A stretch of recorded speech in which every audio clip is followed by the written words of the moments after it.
Assalamualaikum warahmatullahi wabarakatuh. Kembali lagi di channel saya Fakhri Jamjami. Kali ini saya akan menceritakan sejarah, adat, dan budaya yang ada di tatar tanah Sunda dan di tatar tanah Jawa. Sebelum Anda menyaksikan kelanjutan ceritanya, jangan lupa ya guys, klik subscribe-nya dan like, bagikan. Oke, jangan lama-lama lah, lanjut aja ke ceritanya. Semoga menambah ilmu dan manfaat. Misteri Jembatan Kalisewo, Sukra, Indramayu. Di Indramayu terdapat satu desa yang bernama Karangturi. Di desa tersebut ada sebuah keluarga yang dikepalai oleh Sarkawi dan beranggotakan istri Sarkawi serta dua orang anaknya, Saidah dan Saini. Suatu saat Sarkawi pergi untuk naik haji. Tiba-tiba di tengah perjalanan Sarkawi tergoda dengan penari ronggeng yang bernama Maimunah. Sarkawi dan Maimunah akhirnya menikah tanpa sepengetahuan keluarganya di rumah. Sudah 7 bulan lamanya Sarkawi tidak datang jua. Istri Sarkawi sakit dan akhirnya meninggal dunia. Beberapa hari kemudian Sarkawi memutuskan untuk pulang ke kampung halamannya serta membawa istri mudanya. Setibanya di rumah, Sarkawi terkejut karena mendengar kabar dari anaknya bahwa ibu sudah meninggal. Suasana semakin membaik. Sarkawi memperkenalkan Maimunah kepada Saidah dan Saini bahwa Maimunah telah menjadi ibu tirinya. Tidak lama dari itu, Sarkawi pun pergi untuk mencari nafkah. Maimunah pergi ke pasar. Sebelum pergi, ia berpesan kepada Saidah dan Saini jika ia pergi, beras dan uang yang ada di meja jangan dipakai. Tapi sebaliknya, karena Saini lapar, akhirnya beras dimasak oleh Saidah. Setelah Maimunah tahu, akhirnya Maimunah marah dan mencaci maki Saidah dan Saini.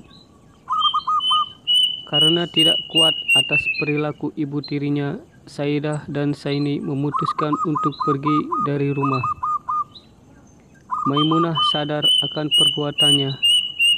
Ia meminta maaf dan meminta Saidah dan Saini jangan pergi dari rumah. Sebagai wujud permohonan maaf, Maimunah mengajak anak-anak tirinya itu jalan-jalan ke kota. Rupanya, Maimunah bukannya ingin mengajak jalan-jalan, tetapi ingin membuang Saidah dan Saini. Anak-anak tirinya itu di tengah hutan. Dari hari sudah malam, hanya ada Saidah, Saini, dan binatang malam yang berada di tengah hutan. Entah datang dari mana, ada seorang kakek tua mendekati Saini, lalu ia memberi petunjuk kepada Saini bahwa Saini akan dijadikan penari ronggeng, tetapi mereka mengadakan perjanjian. Sesudah Saini menjadi penari ronggeng dan Saidah jadi tukang kendang, hidup mereka jauh lebih baik. Bahkan mereka berniat untuk membayar hutang kepada ibu tirinya. Seiring waktu berlalu, si kakek tua pun menagih janji. Tak lama kemudian, Saini berubah menjadi buaya putih. Melihat adiknya berubah wujud menjadi buaya putih, Saidah langsung memberi kabar kepada orang tuanya di rumah. Tanpa berpikir panjang, Saidah dan orang tuanya menuju ke Sungai Sewo. Tak lama kemudian, Sarkawi terjun ke sungai. Sarkawi pun berubah wujud menjadi balai kambang, balai yang mengambang. Begitu pula istri mudanya, Maimunah menjadi piring ori. menjadi pringori bambu. Karena melihat keluarganya sudah tidak ada semua, badan Saidah terasa lemas. Saidah tertidur di jalur rel kereta api yang bersebelahan dengan Sungai Sewo. Akhirnya Saidah terlindas kereta api dan berubah wujud menjadi bunga cempaka putih. Cerita ini ditemukan hampir di seluruh daerah Indramayu, bahkan Cirebon, Subang, Karawang, dan juga sebagian jalur Pantura, Jawa Tengah. Menurut Deden Seprudin, pria yang lahir 54 tahun yang lalu itu bertutur tentang bagaimana fenomena ini bisa terjadi di Jembatan Sewo.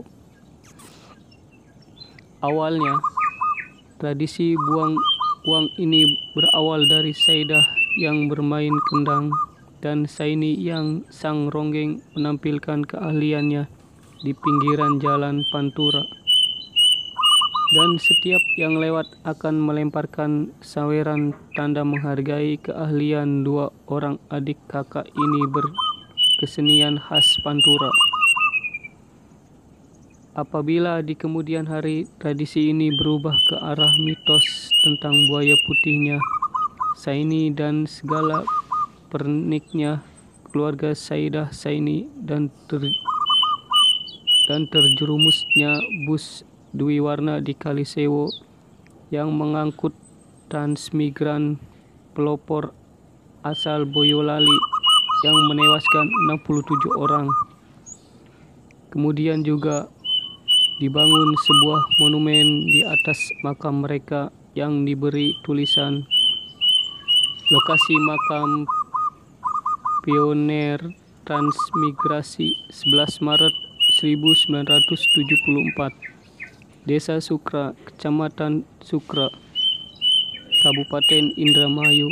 Wallahu a'lam bishawab.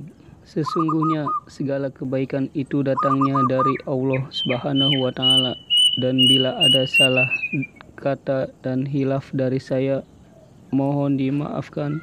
Terima kasih. Wassalamualaikum warahmatullahi wabarakatuh.